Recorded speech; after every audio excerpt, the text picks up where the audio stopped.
This is my rubber bridge guitar. Last summer, I made a video about how I modified this particular guitar, and that is why many of you are here. At one point, I jammed an eraser up under the strings, which is important for what I'm about to tell you. Just a few weeks ago, I announced a new company called Somerville Sounds, and I am excited to share that our first new prototype, I'll tell you more about that word in a minute, is Rubber Bridge Plucks.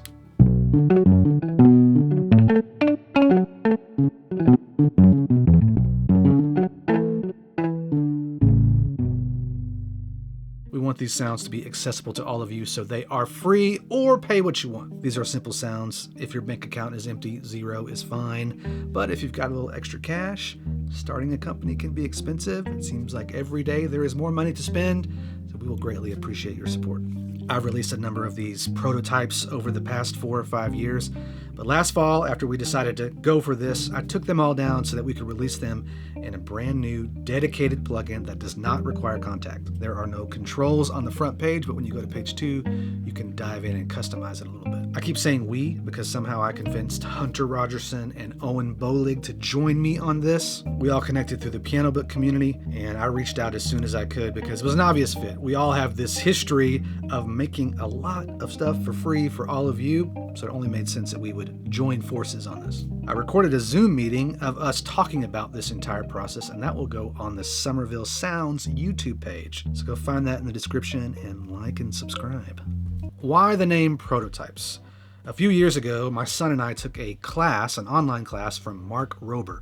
He's an engineering YouTube. Great if you have kids. Even if you don't have kids, this stuff is amazing. Glitter Bomb, Squirrel Obstacle Course. Check those out first. His big point of emphasis is that when you're starting a project, to go into the prototype phase, where you're not thinking about it being a commercial, final, finished project. You're just trying to get your basic idea down. When you do this, you don't get caught up in the details that really are for down the line. This is just to see if it works, a proof of concept. When I started this, I always kept that in mind. I don't want to overthink this, I just want to get a sound down. Now, these prototypes are pretty slick, so maybe we went a step beyond just the throwing it all together in a contact instrument phase, but the vision behind it is still very clear. I give you a simple sound and then basic tools on how to manipulate that sound. No controls on the front, but these pretty slick graphics. I drew up an idea for Hunter and he shot this back and I was like, yeah, that's it. I wanted to feel like we had this document that we were making that we were going to present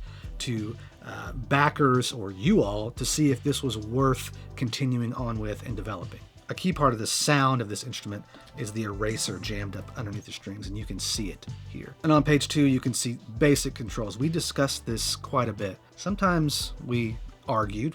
We want the sound to be inspiring without worrying about turning a bunch of knobs.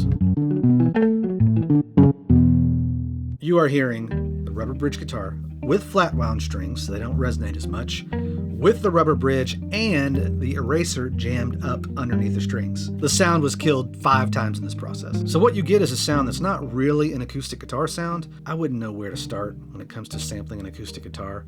That seems like the most overwhelming process in the world. What I found is an inspiring sound that has the DNA of the rubber bridge guitar, but it's also something completely different. On page 2, we have a double effect. I ran it through my Strymon Deco.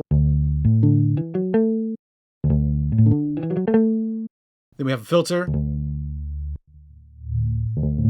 saturation, yes, and then reverb, why not? Most of you are going to use reverb outside of the box, but we thought we'd throw it in. We had a lot of discussion about what controls to put on there. And in the future, you're going to see slightly different controls for different instruments. We want to give you the basics that you can use to be inspired by. Over here, we got some presets. Hunter came up with these. I love his names. Neoprene. Smudge. Washed out. Art Gum. Learn MIDI CC. Low pass filter. Learn MIDI CC. Learn MIDI CC. And now I got...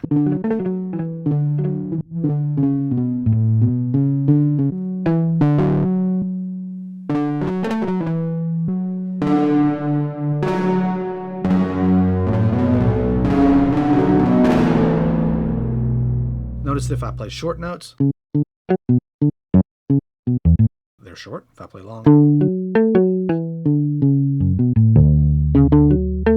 I'm going to make a more in-depth video on how I use this, mostly because it's Thursday. I'm releasing this tomorrow, and the website's not done. But I have received some demos from friends, and they're giving me permission to open up their session and show you exactly how they use this sound to write their tracks. Installation has proven to be super easy. From the website, you put your price in, then you go through the process. Oh, looks like I've already done it. Let's delete this one. You go through checkout. Basically, you get a download, you click on it, and it installs. In Pro Tools, it shows up in Instrument, Prototype, Rubber Bridge. In Live, you go to Plugins. You're going to go to AU-V2, go down to Somerville Sounds, Prototype, Rubber Bridge.